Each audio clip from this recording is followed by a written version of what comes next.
This review is brought to you by Tisan.com, the most recommended video game shop in Singapore and Malaysia. For the latest updates, follow them on Facebook or Twitter.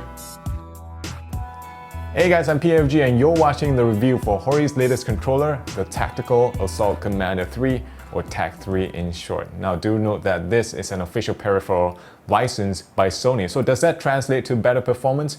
Well, that is what this review is all about, alright? So in the package, this is what you get. First of all, we have the keyboard, the wrist pad, the mouse, a mouse pad, as well as some stickers. Now the stickers are for, if you choose to remap the keys, they are for you to paste on the keys to identify them. It's as simple as that. That's what the stickers are for. All right, just to start off the review, I'm just going to take you on a visual tour of the individual components. Let's start off with the keyboard, which is one of the more important ones. So at the front, oops, just let me get you here. At the front, we have the start, select, up, down, left, right keys, and circle here, square here. Note that some of these keys are mappable, as well as a walk button. I'll explain that a little bit later on in the review. And L3 button here, and X button, the D-pad here, and the HORI logo. These two grooves are for the mouse wrist pad to go into. So at the back of the controller, of the keyboard, let me just try to bring it closer to you here. We have an on-off switch for remapping the keys. We have the sensitivity for the walk button. I'll explain that again later, as well as the sensitivity for the mouse itself. So 3 switches here and nothing else at the sides. So that's for the keyboard. Let's get on to the mouse since it's already in my hand.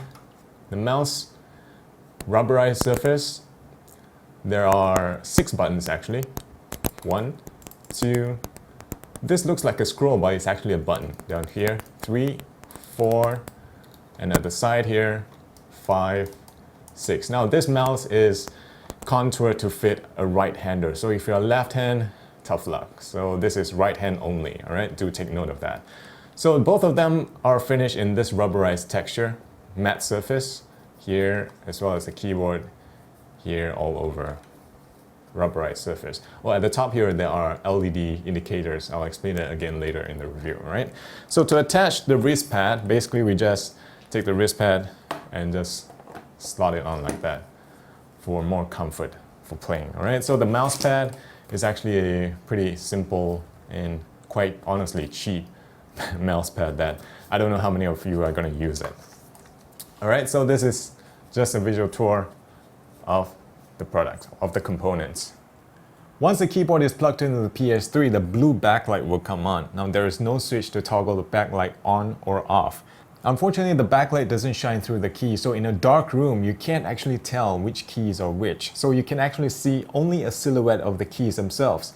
Fortunately, the keyboard has very few keys, so it shouldn't be too difficult to remember where exactly they are. The default placement of the keys may not be to my liking. For example, the circle and the square button. For example, if I want to switch the places of this two, I can actually program the switch, the buttons themselves. Now at the back of the controller, there's a switch. Once I turn on that switch, the blue LED will flash like that, which means that it is in a programmable mode. Right? So for example, I want to change this to square. I press and hold circle, and the circle red LED will come on, and I use the directional pad to change it to a square, as indicated here, a square. Once I release this button, this will be programmed as a square. I will know because once I press this, the square will appear. The square will still be a square. For example, I want to change this to a circle, press and hold, toggle to circle, release, and that is it. So this will be square, this will be circle. And to confirm, I just switch it off. The blue LED will start flashing, and that is programmed right there. Do take note that the settings will remain even though it's switched off, so it will stay until you reprogram it once again.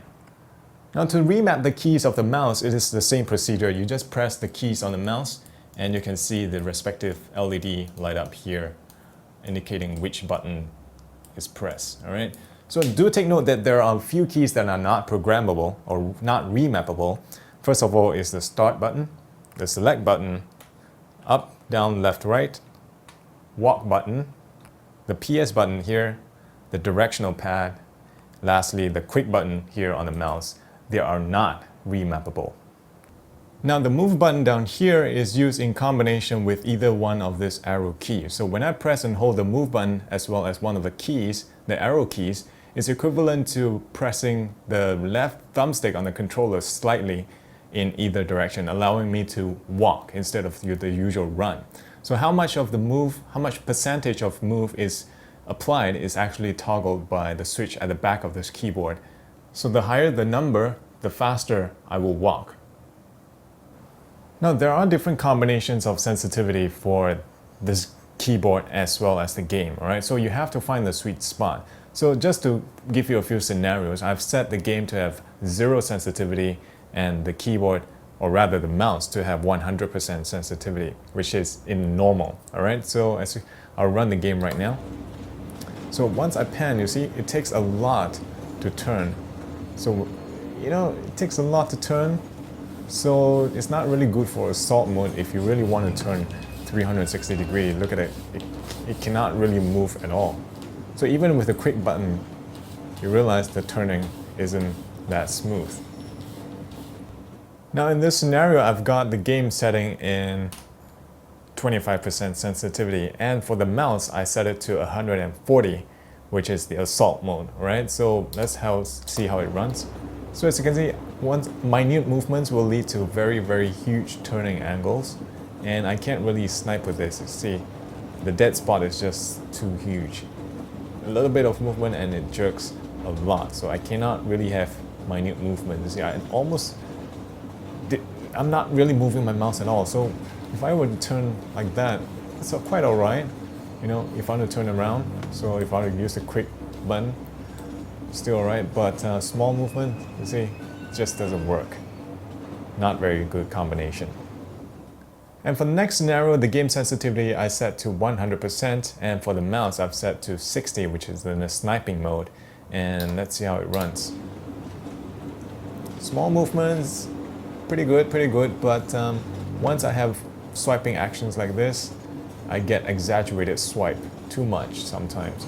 So if I were to have look, you know, just want to look in an angle, and it does lag a little bit, as you can see, and it's not very responsive. So this is still not a very good combination. Too aggressive, I say. So this is the setting I guess works best for this game at least. Game sensitivity at approximately 60% and mouse sensitivity at 100, which is normal. And so far I think it works pretty fine. Side strafing and look seems pretty okay. And turning seems alright. Still a bit laggy. If you want to turn 360, still manageable. If you want quicker, press the quick button and you get a quicker 360 degree turn. So this, I guess, is the optimal setting. Now I'm just going to show you a brief demonstration of the controller using with the game Battlefield 3. This is just one of the levels, just to briefly show you how it responds to the game. And I've briefly kind of tweaked to the optimal settings I think I prefer to be used in whatever game, because the rest of the settings are either too sensitive or not sensitive at all. So I kind of tweaked it to, within the amount of time I'm given, of course, to the sweet spot, to the best spot I can find, to try to have the optimum playing experience as much as I can. So I'm just going to play through this level quickly, and you can judge for yourself how it actually performs.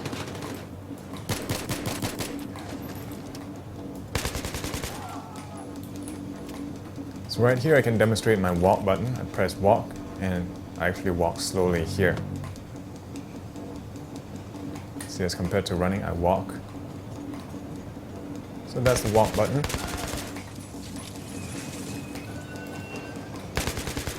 As you play with this mouse, there are quite a bit of a dead spot, if you can see here. Especially when you're strafing and you try to pan at the same time. It doesn't really work, as you can see here. It takes quite a bit to strafe and pan at the same time. So that's where the tweaking is really gonna come in. Try to find really the sweet spot for the mouse especially. It's not so much of a problem with the keyboard though. It's always the mouse. Alright, to wrap up this review for the HORI Tactical Assault Commander 3, I shall run you through the pros and the cons of this controller. I shall start off with what's good about this controller. First of which is the long USB cable, all 3 meters of it. Look at this bunch of cable. It should be sufficient for you to run this cable from your console to where you're sitting at. Not much of a problem. And because it's wired only, no batteries are required to run it. So this keyboard and mouse run just off the power from the USB cable. Setup and remapping of the keys are very simple. No computer is required. Basically just key in the combination, flick the switch, and that's it, you're good to go.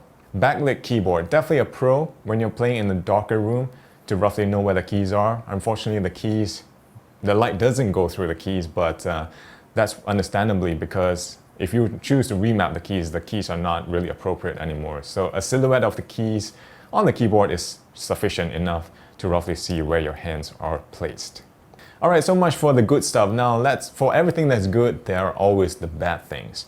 First of all, it is not wireless, of course. So for those of you who have large living rooms or huge TV that you require to sit really far away from your console or your TV, you're just restricted to 3 meters. You could probably buy a USB extender cable that stretches the controller further. So actually not much of a problem, but if you want a cool factor of being wireless, well, you're out of luck.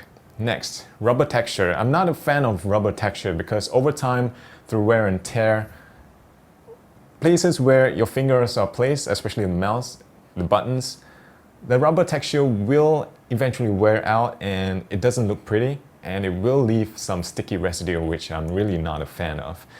Next, the walk button. The placement of the walk button here is not very strategic because not so much when you use in combination with the forward and the left arrow keys, but if you were to press it with the down or right keys, your finger may be in a very awkward position and it may not be very comfortable to use with the walk button. All right, so they could probably consider relocating the walk button somewhere in the next version of this controller, and considering that it is not remappable somewhere else, you are left with no choice but to use it at that place. Next, all the sensitivity keys are located at the back of the controller, of the keyboard rather. So if you were to choose to toggle between the normal mode and the sniping mode, it is not really possible to do it on the fly, so to speak, unless you really reach behind the keyboard and flick the switch. But that means for a moment you lose all your controls of movement, which is not very wise, I would say. Now moving on to the mouse, I just want to remind you that this is a right hand only mouse. So if you're a left-hander, you're gonna play with the right hand no matter what, all right? So do take note of that. And it is using optical technology, so if you're a fan of laser technology, you're out of luck, this is optical. And lastly, the size of the mouse is average, so small to average hands may not have a problem with this mouse, and big hands may have a slight problem because the mouse is average size, and it weighs in at 150 grams, so it is pretty heavy. So for those of you who like lighter mouse, I'm afraid you gotta look elsewhere.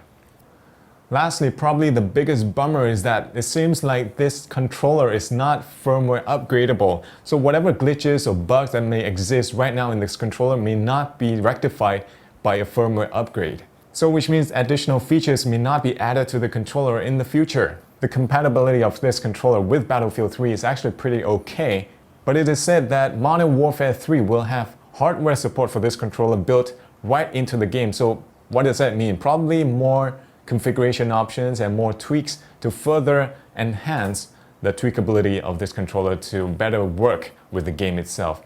Now, Modern Warfare 3 will be released very, very soon, and I will have an update video to show you how the HORI Tactical Assault Commander 3 will work with the game. Finally, if you want to own the HORI Tactical Assault Commander 3, why not head over to tsun.com via the link shown on your screen right now. The link can also be found in the description of this video.